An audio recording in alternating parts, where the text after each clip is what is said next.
نحمده ونصلي على رسوله الكريم اما بعد فاعوذ بالله من الشيطان الرجيم بسم الله الرحمن الرحيم لقد من الله على المؤمنين اذ بعث فيهم رسولا آمنت بالله صدق الله العظيم. جاوید آواز بدائیے گی. دیروز در بستان سرا دیروز در بستان سرا ہما طوطیان خوشنوا پڑھتی تھی نعت مصطفیٰ بلغ العلا بکمالہ، اور قمریاں بھی شوق میں ڈالے ہوئے سر طوق میں کہتی تھی اپنے ذوق میں کشفت دجا بجمالہ، اور بلبلیں بھی کو بکو لے لے کے ہر ایک گل کی بو کرتی تھی چرچا سو بسو حسنت جمیع خصالہ. چڑیوں کے سن کر چہچہے انسان بھلا کیوں چپ رہے، لازم ہے اس سے یوں کہے صلو علیہ وآلہ. درود شریف پڑھ لیجئے. اللہم صلی علی محمد وعلی آل محمد کما صلیت علی ابراہیم. میرے محترم عزیزوں، دوستوں اور بزرگوں کا ایک مقولہ بڑا مشہور ہے، وہ یہ کہ من احب شیئا اکثر ذکرہ، کہ انسان جس سے محبت کرتا ہے اکثر اس کا تذکرہ کیا کرتا ہے. اب میرے محترم عزیزوں، آپ صلی اللہ علیہ وآلہ وسلم کی ذات بابرکت تو وہ ذات تھی کہ جس سے مخلوق تو کیا خود خالق بھی محبت کیا کرتا تھا. اور یہ محبت ہی تھی میرے دوستوں کہ اللہ تبارک و تعالیٰ نے کہیں والضحیٰ فرما کر آپ صلی اللہ علیہ وسلم کے چہرے کو روشن دن کے ساتھ تشبیہ دے دی، کہیں واللیل اذا سجا فرما کر آپ صلی اللہ علیہ وسلم کی زلفوں کو گھنی رات کے ساتھ تشبیہ دے دی، کہیں لعمرک فرما کر آپ صلی اللہ علیہ وسلم کی جان کی قسم کھائی، تو کہیں وقیلہ فرما کر آپ صلی اللہ علیہ وسلم کے بول کی قسم کھائی، کہیں اللہ تبارک و تعالیٰ نے وہاد البلد الامین فرما کر آپ صلی اللہ علیہ وسلم کے شہر مکہ مکرمہ کی قسم کھائی،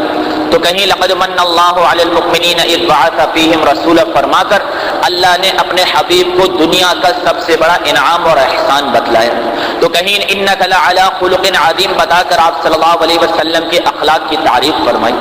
اب میرے محترم عزیزوں، جس ذات کی تعریف خود خدا کرے اس ذات کی تعریف میں کوئی انسان کیا بات کر سکتا ہے. لیکن بات یہ ہے میرے بھائی کہ کسی بھی غلام کے لیے یہ بڑے شرف کی بات ہوتی ہے کہ وہ اپنے آقا کا تذکرہ کرے. میں بھی انہی سعادت مند غلاموں میں اپنا نام لکھوانے کی نیت لے کر آپ حضرات کے سامنے نبی کریم صلی اللہ علیہ وسلم کی کچھ فرمایا کہ سیرت کو پیش کرنا چاہوں گا. کسی اللہ والے نے بڑی پیارے انداز میں یہ بات کہی ہے کہ آپ سے عشق میرے دل کی شریعت آقا، آپ سے عشق میرے دل کی شریعت آقا، آپ سے عشق میرے دل کی شریعت آقا، آپ سے عشق میری جان کی عبادت آقا، آپ کے ادنا غلاموں کے غلاموں کا غلام میں ہے شرف میرے لیے بس اتنی ہی نسبت آقا. کہ اللہ تبارک و تعالیٰ کے حبیب صلی اللہ علیہ وسلم کے جو غلام تھے ان کے غلاموں کے بھی غلاموں کے اندر میرے دوستوں اگر ہمارا نام آ جائے تو یہ بھی ہمارے لیے بڑی سعادت کی بات ہے. میرے محترم عزیزوں، دنیا میں بڑے بڑے جرنیل گزرے، بڑے بڑے شعراء گزرے، بڑے بڑے خطباء گزرے، علماء گزرے. آپ نے دیکھا ہوگا کہ جب کبھی بھی کوئی بڑا آدمی دنیا سے جاتا ہے تو لوگ اس کے فرمایا کہ میت پر بیٹھ کر یہ بات ضرور کرتے ہیں کہ یار زندگی نے وفا نہیں کی. کوئی جرنیل مر جائے تو لوگ کہتے ہیں یار زندگی نے وفا نہیں کی، اگر زندگی وفا کرتی تو یہ اس سے بھی زیادہ فتوحات حاصل کرتے. کوئی بہت بڑا شاعر گزر جائے تو لوگ کہتے ہیں یار اگر اس کی زندگی اور ہوتی تو اور بھی اچھے اچھے اشعار کہتا. کوئی بہت بڑا خطیب گزر جائے، عالم گزر جائے تو لوگ کہتے ہیں یار زندگی وفا کرتی تو اپنے خطبات کے ذریعے سے اور بھی لوگوں کی ہدایت کا ذریعہ بنتے. گویا کہ دنیا میں کتنا ہی بڑا آدمی کیوں نہ ہو، جب وہ دنیا سے جاتا ہے تو مکمل نہیں جاتا ہے، اپنے کام کو کمپلیٹ کر کے نہیں جاتا ہے. اس پوری کی پوری دنیا کے اندر میرے دوستوں اور بزرگوں ایک ہستی ایسی تھی کہ جس نے دن کے اجالے کے اندر کھلے آسمان پہ اونٹنی پہ سوار ہو کر اور اپنے 1,24,000 شیدائیوں کے درمیان یہ بات علی اعلان کہی کہ میرے صحابہ، اللہ تبارک و تعالیٰ نے مجھے جس مقصد کے لیے دنیا میں بھیجا تھا وہ مقصد میں پورا کر چکا ہوں. 1,24,000 صحابہ کرام نے یک لخت کہا کہ صدقت یا رسول اللہ، اے اللہ کے رسول آپ نے سچ فرمایا. آپ صلی اللہ علیہ وسلم نے اپنی اپنی شہادت کی انگلی آسمان کی طرف اٹھائی اور فرمایا اللہم اشہد، اے اللہ تو اس بات پہ گواہ رہنا کہ تو نے جس مقصد کے لیے اپنے بندے کو دنیا میں نازل کیا تھا یہ بندہ تیرا وہ مقصد پورا کر چکا ہے۔ تو یہ مکمل زندگی صرف اور صرف نبی کریم صلی اللہ علیہ وسلم کی زندگی ہے۔ اس لیے میرے محترم عزیزو، دوستو اور بزرگو، آپ صلی اللہ علیہ وسلم کی زندگی نہ صرف بے عیب ہے بلکہ بے داغ ہے، اور ایسی بے داغ ہے کہ ایک صحابی رضی اللہ تعالی عنہ سے کسی تابعی نے پوچھا، حضرت مسلمہ رضی اللہ رحمۃ اللہ علیہ نے ایک صحابی سے پوچھا کہ یار اللہ کے رسول صلی اللہ علیہ وسلم کے حسن و جمال کے بارے میں بتاؤ کہ اللہ نے اپنے حبیب کو کیسا حسن عطا کیا تھا۔ وہ صحابی فرمانے لگے کہ آپ صلی اللہ علیہ وسلم کی پیشانی جو تھی وہ بڑی دل فریب تھی، آپ کی بھویں جو تھی یہ بڑی دیدہ زیب تھی، آپ کا چہرہ بڑا کشادہ تھا۔ اور حضرت علی رضی اللہ تعالیٰ عنہ نے فرمایا کہ کان فی وجہہ تدویر، آپ صلی اللہ علیہ وسلم کا چہرہ بالکل گول نما بنا ہوا تھا، اور اللہ تبارک و تعالیٰ نے میرے محبوب کے چہرے کا جو رنگ رکھا تھا وہ ایسا تھا کہ جیسے سفیدی اور فرمایا لالائی کو ملا دیا گیا ہو، اور اس سے ملا کر جو فرمایا سرخی بنتی ہے، اللہ تعالیٰ نے وہ رنگ اپنے محبوب صلی اللہ علیہ وسلم کے چہرہ انور پہ رکھا تھا۔ اور جس میں اطہر کا عالم یہ تھا میرے دوستوں کہ حضرت انس رضی اللہ تعالیٰ عنہ جو حضور صلی اللہ علیہ وسلم کے 10 سال غلام رہے، وہ فرماتے ہیں کہ میں نے اپنی زندگی میں بہترین سے بہترین ریشم کو ہاتھ میں لیا ہے، اور میں نے آقا دو جہاں صلی اللہ علیہ وسلم کے جسم اطہر کو بھی چھوا ہے۔ فرماتے ہیں خدا کی قسم اللہ کے رسول کا جسم جو تھا وہ ریشم سے بھی زیادہ نرم و ملائم تھا۔ ایک مرتبہ حضرت حسان بن ثابت رضی اللہ تعالیٰ عنہ حضور اکرم صلی اللہ علیہ وسلم کی خدمت میں تشریف لائے اور آ کر بیٹھ گئے۔ فرماتے ہیں کہ ایک دم میں نے اپنی آنکھوں کے اوپر ہاتھ رکھ دیا، کیونکہ اللہ کے رسول صلی اللہ علیہ وسلم کے چہرہ انور پر جو نور تھا اس کی روشنی اتنی زیادہ تھی کہ حسان کو یہ خطرہ تھا کہ کہیں اس کی آنکھوں کی بینائی نہ چلی جائے۔ اس لیے تو فرمانے لگے وَأَحْسَنَ مِنْكَ لَمْ تَرَ قَطُّ عَيْنِي، کہ یا رسول اللہ آپ سے زیادہ حسین کسی آنکھ نے دیکھا نہیں۔ وَأَجْمَلَ مِنْكَ لَمْ تَلِدِ النِّسَاء، آپ سے زیادہ خوبصورت کسی ماں نے جنا ہی نہیں۔ خُلِقْتَ مُبَرَّأً مِنْ كُلِّ عَيْبٍ، آپ جب پیدا ہوئے ہر عیب سے پاک پیدا ہوئے۔ كَأَنَّكَ قَدْ خُلِقْتَ كَمَا تَشَاءُ، گویا کہ یا رسول اللہ آپ ایسے ہی پیدا ہوئے جیسا آپ خود پیدا ہونا چاہتے تھے۔ خود نبی کریم صلی اللہ علیہ وسلم فرماتے ہیں کہ میرا جو بھائی یوسف تھا، یوسف علیہ السلام کے بارے میں فرمایا میرا جو بھائی یوسف تھا وہ سبیح تھا، اور اللہ تعالیٰ نے مجھے ملیح بنایا ہے۔ سبیح اسے کہتے ہیں جس کے چہرے پر رنگت گوری بہت زیادہ ہو، اور ملیح اسے کہتے ہیں جس کے چہرے پر ملاحت ہو کہ دیکھنے والا جب ایک بار دیکھے تو دیکھتا جائے دیکھتا جائے دیکھتا جائے، اور اتنا دیکھتا جائے کہ حضرت برہ بن عازب رضی اللہ تعالیٰ عنہ فرماتے ہیں کہ ایک مرتبہ ہم اللہ کے رسول صلی اللہ علیہ وسلم کی خدمت میں بیٹھے تھے، اور اللہ کے رسول کھلے آسمان کے نیچے تھے، 14ویں رات کا چاند چمک رہا تھا۔ کبھی میں چاند کو دیکھتا، کبھی اللہ کے رسول کے چہرے کو دیکھتا، پھر چاند کو دیکھتا، پھر اللہ کے رسول کے چہرے کو دیکھتا۔ کہا بے چینی بڑی تو میں نے کھڑے ہو کر کہا یا رسول اللہ خدا کی قسم آپ کا چہرہ چاند سے زیادہ حسین ہے۔ لیکن کہنے والوں نے تو یہاں تک بھی کہہ دیا کہ کوئی منظر حسین نہیں لگتا، کوئی منظر حسین نہیں لگتا، کوئی چہرہ حسین نہیں لگتا، چاند کو دیکھ لیا جی بھر کے میں نے، یا رسول اللہ چاند بھی آپ سا حسین نہیں لگتا۔ اس لیے میرے دوستوں اور بزرگوں کہ چاند کے اندر تو داغ ہیں، چاند کے اندر داغ ہیں، اور مدنی کا چہرہ بے داغ تھا۔ اس لیے فرمایا کہ چاند سے تشبیہ دینا کہاں کا انصاف ہے،